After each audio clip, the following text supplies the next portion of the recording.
d'Abidjan. Le commissaire priseur, c'est celui qui est chargé de vendre les objets saisis par les huissiers. J'étais le premier clerc, Jacques Aka. C'est à ce titre-là que j'ai pu être nommé par la suite comme huissier de justice à Bouaké, en 1960. Et à la même année, le 27 novembre, j'ai été élu député au titre de la jeunesse du Rassemblement démocratique africain, GRDACI. On a fait les élections d'abord en 1951 et ensuite on a eu les élections en 1960, que j'ai été élu député en 1960. Et en même temps, en 1959, il y a eu le congrès constitutif de la jeunesse du Rassemblement démocratique africain. J'étais membre. Et c'est ma liste même qui a remporté les victoires. C'est à ce titre-là que je suis rentré par la suite membre du bureau politique du PDCI. J'étais le plus jeune membre, chargé de la presse, en compagnie d'Ali Ali Camille. C'est ainsi que j'ai été nommé premier gérant du journal Fraternité Hebdo, qui a été créé pour la première fois, dont le premier numéro est sorti le 24 avril 1959. Hebdo a trouvé Abidjan Matin sur le marché, qui appartenait à l'agence Avas. Et c'est en 1963, quand j'étais en prison, que le PDCI a négocié l'achat d'Abidjan Matin et a transformé le journal en Fraternité Matin. Voilà, en 1963. Newton y a arrêté. Et passe en revue les nombreux participants de ce défilé avant de gagner la tribune d'honneur.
À Nyanaoni, à plus de 30 km de Boundiali, nous découvrons une danse, le Ngoron. La danse Ngoron est le clou de l'initiation au bois sacré, donc le clou du Poro. Dans un passé récent, le Ngoron attirait des touristes ici à Boundiali. Pour découvrir la danse des initiés dans son état originel, nous choisissons de nous rendre tard la nuit à Ganaoni. La nuit, parce que c'est un spectacle qui permet aux gens, après le travail, de se détendre. Et c'est une génération aussi qui fait parler la sagesse. Parce qu'après avoir passé 7 ans dans les bois sacrés, il faut qu'ils fassent la réjouissance avec la population. Le Ngoron, une des danses célèbres du département pratiquée par une troupe de jeunes gens initiés au Poro par le cercle des anciens durant 7 ans dans le bois sacré.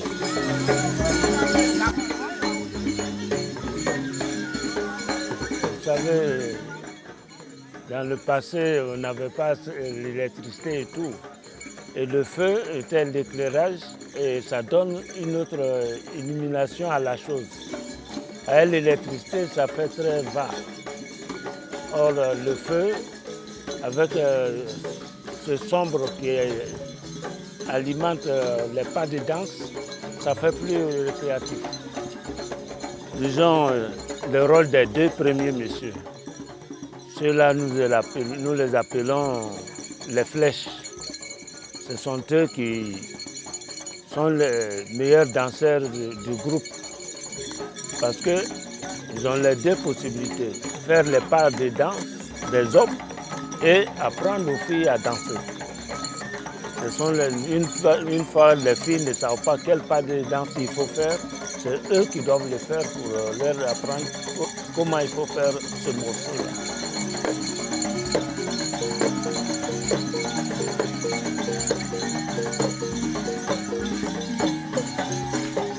La sélection d'abord, ce sont les pas de danse. Parce que nous les sélectionnons, les deux meilleurs, la première devant et la seconde derrière. Ça permet d'encadrer les autres au milieu et les guider dans les pas de danse. Bon, concernant celle qui a déjà enfanté, bon, la plupart du temps, elle-même gênée, elle ne va pas se présenter, puisque tout le monde sait qu'elle a déjà accouché. Alors, les seins ne présenteront plus les mêmes mouvements. Il faut dire clairement les choses. On veut voir la jeunesse, la fraîcheur de la fille. Et cette fraîcheur ne peut pas se voir avec des seins tombantes. Toute la danse est basée sur le balançon. Et à partir du balançon, nous créons tous les autres sortes de danse. Vous avez le djembé qui accompagne le balançon et les autres en Camerouni qui donnent le rythme qui correspond au système du ngoro. Parce que c'est à partir des instruments que nous arrivons à signifier les différentes danses. Dès qu'on voit ces instruments, on dit, bon, ça, ce sont les instruments qui composent le ngoro. C'est pour ça que vous avez les trois balançons, le djembé et les deux camerounistes. Plus deux flûtistes, oui. Lorsque vous voyez que la population prise dans l'effet de la danse approche, il essaie de faire un tour en faisant sa chicotte pour faire reculer les gens. En plus, il a aussi la possibilité d'être des expressions de danse que les autres n'ont pas. Lui, il a sa manière de danser. Sa manière de danser, ça aussi, ça s'apprend. C'est celui qui arrive à s'exprimer comme les vieux l'entendent, qu'on lui donne cette chicotte qui est aussi une sorte de chefferie.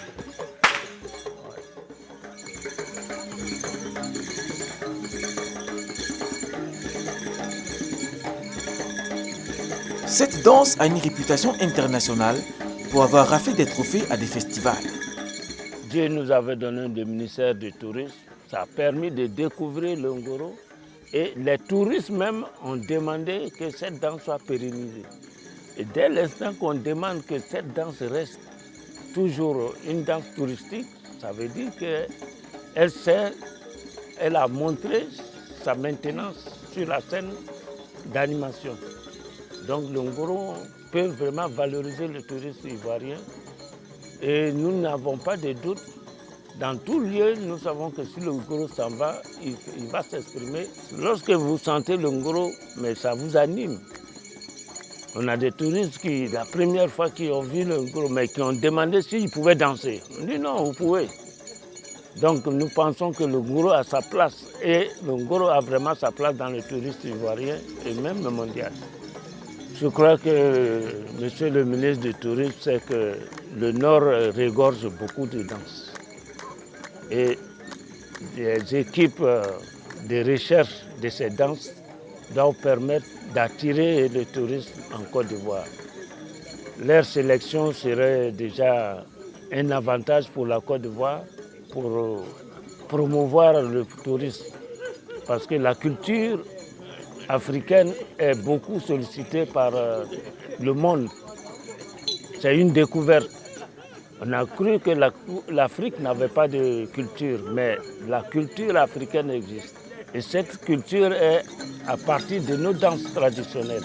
Et ces danses traditionnelles donnent les expressions de tout ce que l'homme africain veut exprimer en matière de culture.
Grâce à l'émission Chez nous, pays, qui est un concours de danse traditionnelle, nous avons découvert nous-mêmes des danses de notre région que nous ne connaissons pas. C'est pour vous dire qu'il y a une richesse, culturelle dans la Bagoué que nous voulons valoriser. Et bien sûr, nous en profitons pour remercier le chef de l'État qui a facilité la circulation à l'intérieur parce que aujourd'hui, en 1h30, vous pouvez en tout cas relier toutes les villes, les grandes villes en tout cas de la Bagoué. Et Dieu merci pratiquement, je vous ai dit, il y a 13 sous-préfectures. Vous avez pratiquement près de la moitié qui sont sur le même axe. Vous avez Bundialé, Kolia, Kouto, Bon, Blessé, Tengrela. Donc tout ça, on peut les rallier rapidement.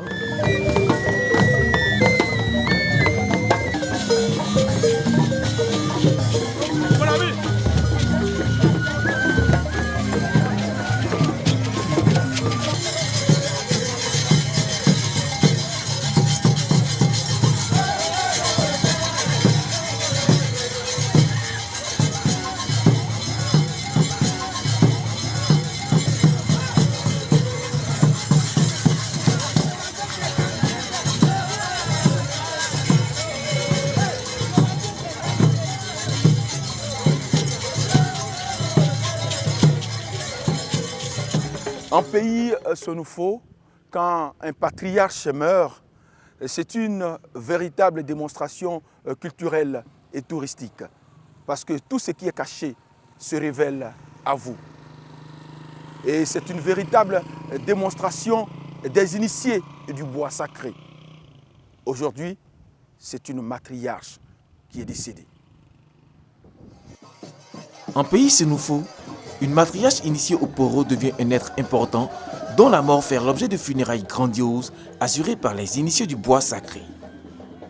Le Poro est une société hiérarchisée en classes d'âge en charge de la gestion des connaissances traditionnelles.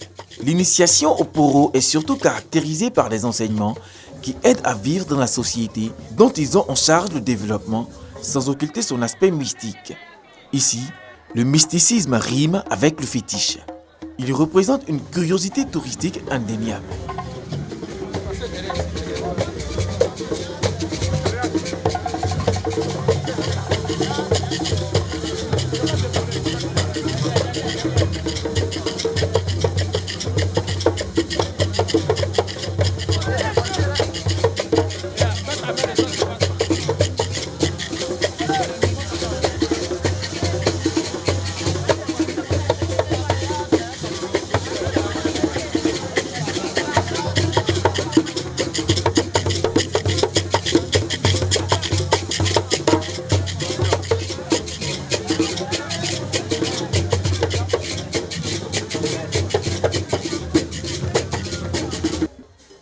Le porteur du capaton ne parle jamais.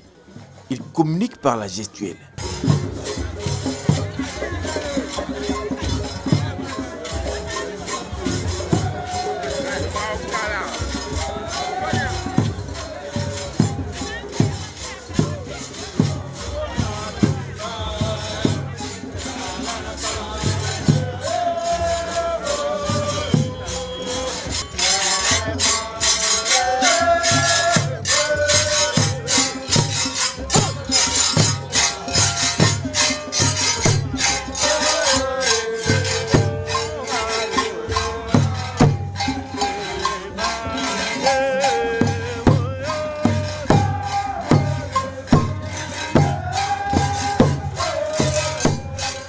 Sur sa tête, le capaton ne doit pas tomber.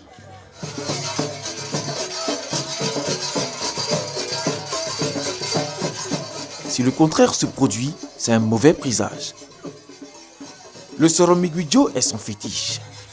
Avant de le porter, il doit être adoré avec de la cola et une poule.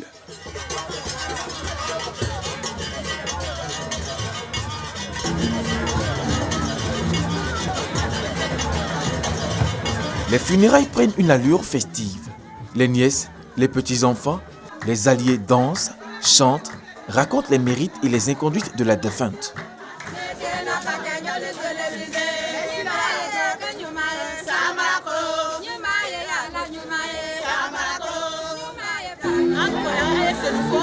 alliée. Nous sommes venus à ce Canaries pour la réveiller. Elle est partie, ça nous fait mal, nous vraiment qu'elle est partie.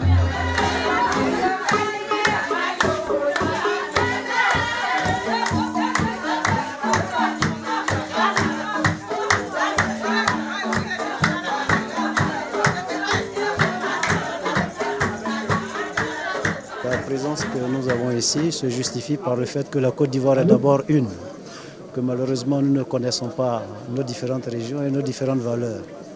Il est important qu'à une cérémonie comme celle-là, nous soyons là pour voir les points de convergence et les points de divergence, et je crois qu'il y en a très peu.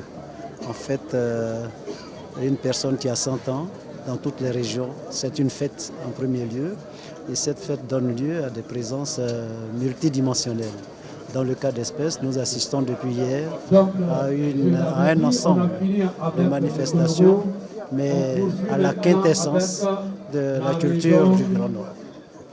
Il faut donc souhaiter que cela fasse école. En tout cas, la Côte d'Ivoire vit bien, et vous la voyez, et les différentes manifestations culturelles en sont l'expression. Il faut souhaiter que de plus en plus, les cadres, les différentes